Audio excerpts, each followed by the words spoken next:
वर्षों में, पर कभी इस प्रकार की घटना नहीं हुई, इस प्रकार का वक्त नहीं आया कि युवा साथियों का संघर्ष हो रहा हो और जिससे डिमांड हो रही थी वो खुद धरना स्थल पर आकर उन्होंने डिमांड को पूरा किया या डिमांड पर बात की। अब कुछ टेक्निकल चीजें उस पर बात करते हैं। ये उत्तराखंड बेरोजगार संघ जब से बना, जब हमें इसे नेतृत्व करने की जब हमें मौका मिला, वो दिन फरवरी 2018 था और अपने इस संघर्ष में सबसे पहला आंदोलन 26 मार्च 2018 को सचिवालय कूच के रूप में किया गया था। बहुत से लोग हैं यहाँ पर जो उसके साथी हैं, जो उसके साक्षी हैं, आंदोलनकारी मंच से भी आए हैं, बहुत सारे लोग हैं। उस दिन भी बहुत ज्यादा भीड़ की तादाद थी और जैसे होता आया है आंदोलनों में, अराजक तत्वों ने पथराव किया, लाठीचार्ज हुई और हमारे कम से कम 10 से 11 साथी घायल हुए और एडमिट हुए। सरकार के जो पुलिस है उनके भी कुछ लोग चोटिल हुए। ये सिलसिला जब आगे बढ़ता गया तो आज संरक्षक के रूप में मैं ये बातें आप लोगों को यहाँ से बोल रहा हूँ, बेरोजगार संघ के संरक्षक के रूप में। भले ही मेरे बाद राम भाई अपना संबोधन करेंगे और अपने संबोधन के माध्यम से सारी चीजों को क्लियर करेंगे, पर मैं अपने संबोधन के माध्यम से आप लोगों के बीच कुछ चीजें हैं उसको क्लियर करना चाहूंगा। जिस प्रकार से ये घटना घटित हुई, पेपर लीक हुआ, सरकार ने तो इस बात को नहीं माना था। इनका एक ही बात थी, आयोग की एक बात थी कि 3 पन्ने बाहर आए हैं, पर जब हाथ में हम 2-3 दिनों से इस कानून को लेकर घूम रहे हैं तो ये तय हो गया कि पेपर लीक था। ये तय हो गया कि ये पेपर लीक था, क्योंकि इसमें जो लिखा गया है, इसमें लिखा गया है कि परीक्षा के दौरान एक भी प्रश्न इधर से उधर होता है डिजिटल रूप में या मौखिक रूप में या इस तरीके से, तो वो क्या है, लीक माना जाएगा, लीक की श्रेणी में आएगा। अब मैं आप लोगों के माध्यम से अपनी बात को रखना चाहूंगा इस मंच के माध्यम से कि जिस प्रकार से उत्तराखंड बेरोजगार संघ, उत्तराखंड के युवा साथी जो यहाँ पर बैठे हुए हैं, उत्तराखंड के युवा साथी जो हल्द्वानी में भूख हड़ताल पर बैठे हुए हैं, उत्तराखंड के युवा साथी जो बड़कोट में अनिश्चितकालीन धरने पर बैठे हुए हैं, वो साथी जिन्होंने विकास नगर से लेकर ऋषिकेश हरिद्वार से लेकर पिथौरागढ़ बागेश्वर से लेकर अल्मोड़ा से लेकर चमोली गोपेश्वर से लेकर उत्तरकाशी तक, टिहरी तक, जहां जहां भी इस आंदोलन को गति दी, वो आज इस जीत के हकदार है। वो इस जीत के बधाई के पात्र है, वो इस जीत के लिए, क्योंकि ये जीत किसी की सिंगल जीत नहीं है। अगर मैं ये कहूं कि ये भोलू कुमार की जीत है तो वो 100% गलत बात है। अगर मैं ये कहूं कि राम कंडवाल की जीत है तो ये 100% गलत जीत है। इस लड़ाई में एक एक युवा जो परीक्षार्थी है, एक एक युवा जो परीक्षार्थी नहीं है पर हमारे सहयोग के लिए आता है, एक एक अभिभावक, वो माता के रूप में हो, पिता के रूप में हो, भाई के रूप में हो, बहन के रूप में हो या हमारे बुजुर्गों के रूप में हो, जिसने इस आंदोलन को गति दी, चाहे देहरादून में गति दी हो, चाहे अन्य जगहों पर गति दी, ये उन सबकी जीत है। इसके अलावा उन कोचिंग संस्थानों के जो हमारे सहयोगी है, जो साथी हैं, जिन लोगों ने बराबर यहाँ पर इस आंदोलन को तन मन धन से सहयोग किया और बहुत अच्छी तरीके से आप लोगों का सहयोग रहा, आप भी बधाई के पात्र है, धन्यवाद आप सबका। इसके अलावा कई सामाजिक संगठन, कई राजनीतिक दलों के व्यक्ति जिन्होंने इस आंदोलन को आगे बढ़ाने के लिए, इस आंदोलन को लड़ने के लिए जिन लोगों ने सहयोग किया, ये उन सबकी जीत है। और मैं मानता हूं कि अगर मुख्यमंत्री को धरना स्थल पर आना पड़ा, इसके पीछे कोई बहुत बड़ा कारण रहा होगा, इसके पीछे कोई बहुत बड़ा कारण रहा होगा। और इसके पीछे का कारण हम और आप समझ सकते हैं। इसलिए समझ सकते हैं कि उनकी जो अंदरूनी जांच चल रही थी, उन्हें यह पता लग गया था कि पेपर को कैंसिल होना ही है। उन्हें यह पता लग चुका था कि जो सीबीआई जांच के जो स्वर है गांव-गांव से घर-घर से निकलने शुरू हो गए थे। जो सीबीआई जांच की मांग के जो स्वर है वो दिल्ली में उनके ही सरकार में चाहे लोकसभा के सदस्य हैं, चाहे पूर्व मुख्यमंत्री रहे हो या अन्य कोई उनके पार्टी के पदाधिकारी हो, ये स्वर उनकी जुबान से भी निकलने लगे थे कि अब सीबीआई जांच होनी चाहिए। तो मैं सबको धन्यवाद देना चाहता हूं जिसने भी सीबीआई जांच के पक्ष की बात की। उसमें चाहे इनके पार्टी के पदाधिकारी रहे हो, विपक्ष के लोग रहे हो या कोई भी छात्र छात्राएं रहे हो। अब बात यहाँ पर यह आती है कि यहाँ पर हजारों कैमरों की निगरानी में, हजारों आंखों की निगरानी में, हजारों कानों की निगरानी में, हजारों कानों ने सुना है जो बोला गया है। अगर इसके बाद भी धोखा होता है, अगर इसके बाद भी धोखा होता है तो बेरोजगार संघ या ये युवा कोई ऐसा नहीं है कि इनकी शक्ति खत्म कर दी गई है। मैं सरकार को चेताना चाहता हूं, ऐसा नहीं है कि हम आपका मान सम्मान नहीं रख रहे हैं, ऐसा नहीं है कि हम आपकी बात नहीं मान रहे हैं। हमें खुशी है कि जिस सीबीआई जांच के संघर्ष के लिए हम लोग लंबे समय से लड़ रहे थे, 2 साल तो एकता विहार के नाले में गुजारी, ये सपना था कि सीबीआई जांच हो। हम लोगों ने इसलिए इस मांग को प्राथमिकता दी और ये सीबीआई जांच के पीछे और भी तर्क है। कई लोग कटाक्ष करते थे कि गौरी कुमार बेरोजगार संघ क्यों पीछे हट जाते हैं हर बार सीबीआई जांच से। तो ये उन लोगों के लिए तमाचा है कि हम लोगों ने तो यहाँ आकर घोषणा कर रही है कि सीबीआई जांच होगी। दूसरी सबसे बड़ी बात, लोकतांत्रिक व्यवस्था में अपनी बात को मजबूती से रखने का हर एक व्यक्ति को अधिकार है और ये उत्तराखंड की भूमि है, देवभूमि है। यहाँ के युवाओं ने अपने पूर्वजों से सीखा है, यहाँ के युवाओं ने अपने आंदोलनकारी माता पिता से सीखा है कि आंदोलन अपने हकों के लिए कैसे किए जाते हैं। उन आंदोलनों में कभी युवाओं को डराने के लिए, धमकाने के लिए मुकदमे लगा दिए जाते हैं। कई लोग कटाक्ष करते थे कि ये लोग आधे अधूरे में छोड़कर चले जाते हैं और युवाओं का भविष्य खराब होता है। तो हम लोगों ने वो भी साबित करके दिखाया। अगर किसी पढ़ने लिखने वाले युवा पर मुकदमा है, अगर किसी भी युवा पर मुकदमा है जो फॉर्म भर रहा है, जो पढ़ाई कर रहा है, वो युवा हमें सूची दे सकता है, अपने नाम दे सकता है, उनके मुकदमे वापस लेने की घोषणा यहाँ से हुई है। इसके अलावा आरक्षी भर्ती जो सबसे बड़ी, उसमें भर्तीधारी जो आते हैं, चाहे पुलिस हो, चाहे आबकारी हो या अन्य जो चीजें हैं जो इसमें भर्तियां हैं, उसमें जो इन्होंने संशोधन करके जो एज लिमिट को जो घटाया था, उस संबंध में बात की गई है कि उसमें बेरोजगार संघ आगे की लड़ाई लड़ेगा और आप लोगों को माननी पड़ेगी। उसमें भी उसका जिक्र हुआ है। बात रही पेपर कैंसिल होने की, बात परीक्षा को कैंसिल होने की है, तो मैं बताना चाहता हूं परीक्षा तो तब कैंसिल हो चुकी है जब आप लोगों ने नकल रोधी कानून बनाया है। पढ़े लिखे छात्र हैं, शाम तक एक के व्हाट्सएप पर यह चीज पहुंच दी जाएगी, ये पीडीएफ पहुंच दी जाएगी और इस पीडीएफ में 5वां जो क्लॉज है जिसमें यह दर्शाया गया कि पेपर लीक होता क्या है, किस श्रेणी में पेपर लीक को रखा गया है। तो ये कानून उनका इस परीक्षा को निरस्त करने के लिए काफी है। पर इसके अलावा मैंने आज उठते ही 8 बजे जो एसआईटी की हेड है जुयाल जी, उनको कॉल किया। मैंने कहा मैं मिलने आ रहा हूँ, आप कहाँ हैं, कुछ बातें रखनी है।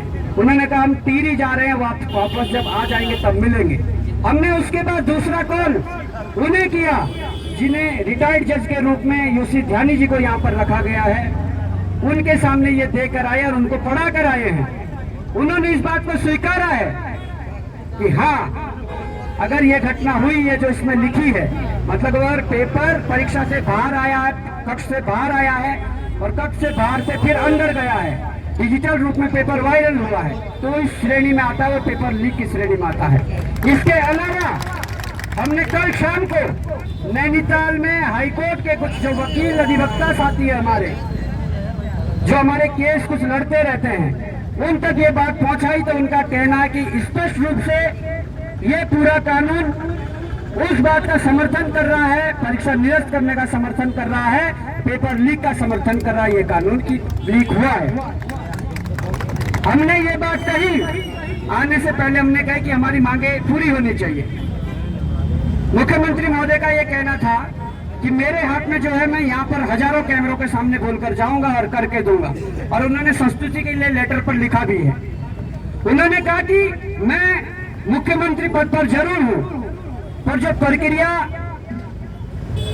पेपर कैंसिल करने की है, आयोग के अध्यक्ष के संवाद के माध्यम से वो निकलना है और उसमें उस चीज को साझा किया जाएगा। पर आज की डेट में जब ये परीक्षा जांच के दायरे में है, तो आयोग भी इतना स्वतंत्र नहीं है कि संवाद जारी कर दे। उनके लिए यहाँ से पहले रिपोर्ट जाएगी, जिस रिपोर्ट के लिए वो 1 महीने का समय मांग रहे थे।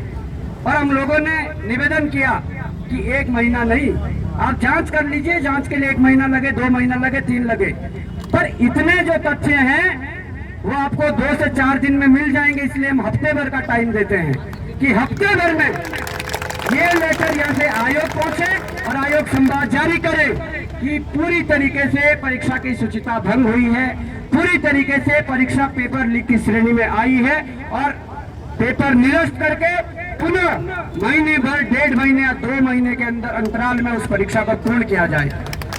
अब बात यह है, क्योंकि हम भी वो लोग हैं जो बार बार चले गए हैं, क्योंकि दूध का जो जला होता है ना, वो छाछ को भी फूक फूक के पीता है। ये बात तो सबको पता है। जो दूध का जला होता है, वो छाछ को भी फूक फूक के पीता है। इसलिए मैं एज ए संरक्षक उत्तराखंड बेरोजगार संघ ये बात कहना चाहूंगा, डिसीजन राम भाई, सुरेश भाई, बेरोजगार संघ की टीम और आप लोग जो अभी अभ्यर्थी हैं, डिसीजन वो लेंगे। पर मैं एज ए संरक्षक इस बात को कह सकता हूं कि प्रदेश के सबसे श्रेष्ठ पद पर बैठा हुआ यदि कोई व्यक्ति आपके स्थल पर पहुंचा है, आपसे बात की है, हजारों कैमरों के सामने, हजारों आंखों और हजारों कानों के सामने अगर उनकी बात देखी गई, सुनी गई, तो उनके मान सम्मान के लिए मैं कहूंगा डिसीजन आप लोग लेना जो करना है। पर मैं कहना चाहूंगा, आंदोलन तो खत्म नहीं करना है, आंदोलन खत्म नहीं करना है, पर हाँ, आंदोलन को स्थगित किया जा सकता है। एक डेट तय की जा सकती है कि इस दिन तक अगर परीक्षा निरस्त नहीं होती है तो इस प्रकार का आंदोलन दोबारा भी खड़ा हो सकता है। और मैंने अभी हल्द्वानी के अपने साथियों को कॉल किया जो भूख हड़ताल पर बैठे हैं, उनको भी मैंने यही कहा कि आप लोग आंदोलन पर अभी बैठे रहिए। राम भाई जो अध्यक्ष है बेरोजगार संघ के, वो जब संबोधन करेंगे आपको लाइव के माध्यम से जोड़ा जाएगा और आपको कॉल किया जाएगा। बड़कोट में जो बैठे हुए लोग हैं उनसे संपर्क किया गया कि आपको लाइव के माध्यम से जोड़कर आपके संपर्क किया जाएगा। पर मैं यही कहना चाहता हूं, अगर इतना बड़ा कदम मुख्यमंत्री जी ने उठाया है, यहाँ तक आए हैं, सीबीआई जांच की संस्तुति के लिए आदेश दिए हैं, तो एक डेट तय कर लेते हैं। मुझे लगता है ज्यादा देर भी नहीं होनी चाहिए। 10 तारीख के आसपास तक की डेट तय कर लो। 10 तारीख तक के, तब तक दशहरा भी बीत जाएगा, तब तक और रणनीति भी आ जाएगी। और जिसके पास जो तथ्य हैं, एसआईटी, सीबीआई जो भी आती है, उनको सक्षम रखने के लिए बेरोजगार संघ माध्यम से आप रख सकते हैं। पर मेरा सुझाव है कि 10 तारीख के आसपास तक की डेडलाइन तय की जाए। ऑफिशियल जो भी होगा राम भाई बोलेंगे, 10 तारीख रख रहे हैं, 9 तारीख रख रहे हैं, 8 तारीख रख रहे हैं।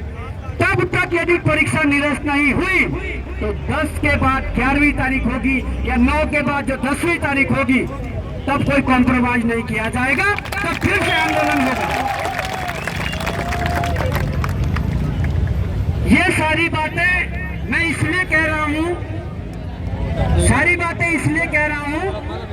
कि जिस प्रकार से ये आंदोलन लड़ा गया, ये आपके अनुशासन की जीत है। जो अनुशासन आप लोगों ने दिखाया, अगर इस आंदोलन का राजनीतिकरण हो जाता, अगर ये आंदोलन राजनीति की भेंट चढ़ जाता, भाई यार रुक जाओ थोड़ी देर, बांट देना, उसके बाद बांट देना। अगर ये आंदोलन राजनीति की भेंट चढ़ता तो मुझे नहीं लगता कि सरकार इस बात को सुनने वाली थी। उन्हें लगता कि ये राजनीतिक रूप से इसका फायदा उठाना चाहते हैं। और हम जानते हैं एक छात्र का सिर्फ ये सपना होता है कि अगर उसकी परीक्षा में धांधली हुई तो अगर उसने जो जांच की मांग की वो होनी चाहिए और वो हुई। एक छात्र का सपना होता है कि अगर उस परीक्षा की विश्वसनीयता समाप्त हुई, अगर उस परीक्षा पर पेपर पर प्रश्न चिन्ह खड़े हुए, एक छात्र की डिमांड होती है कि उस परीक्षा को दोबारा करवाया जाना चाहिए।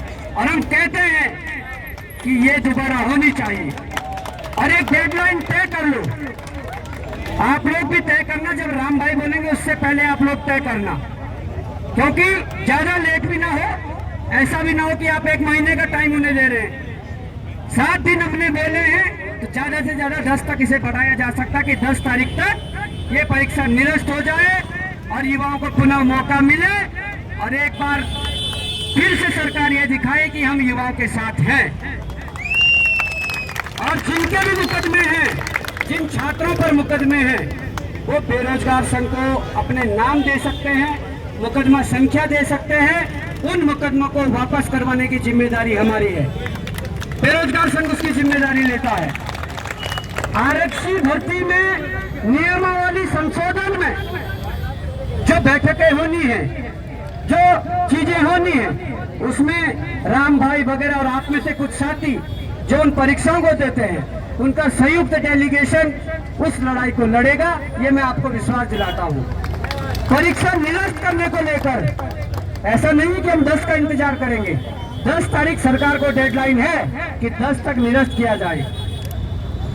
यह भी विश्वास दिलाता है कि कल सुबह से परीक्षा निरस्त करने को लेकर जो तथ्य, जो चीजें, जहां जहां मीटिंगें करनी है, बेरोजगार संघ का जो डेलीगेशन है वो कल से इसकी शुरुआत कर देगा, मिलना शुरू कर देगा, तथ्य इकट्ठे करना शुरू कर देगा और इस परीक्षा को निरस्त करने के लिए पूरा जोर लगा देगा और दोबारा परीक्षा करवाने के लिए पूरा जोर लगा देगा।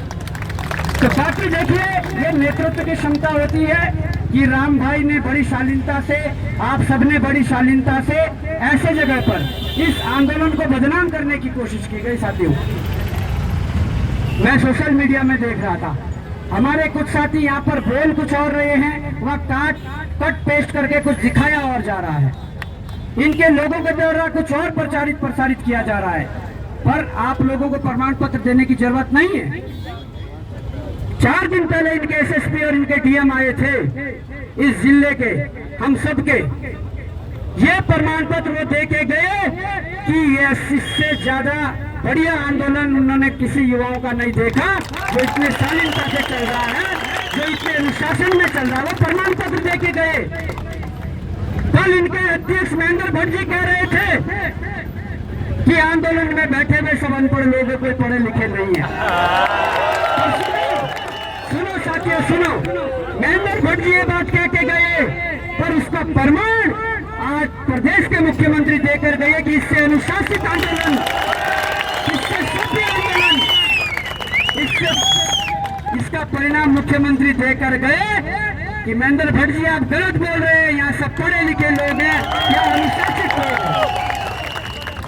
और 4 से 5 दिन पहले हमने कहा था अपने एक संबोधन में, वो वीडियो आपको मिल जाएगा।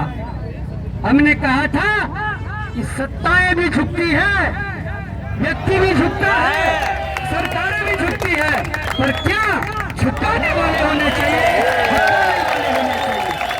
इनकलाब जिंदाबाद, जिंदाबाद, जिंदाबाद, इनकलाब जिंदाबाद, जिंदाबाद, जिंदाबाद। सरफरोश की तमन्ना अब हमारे दिल में है, देखना है जोर कितना बाजुए का दिल में है, की तमन्ना अब हमारे दिल में है, देखना है जोर कितना बाजुए का दिल में है। वक्त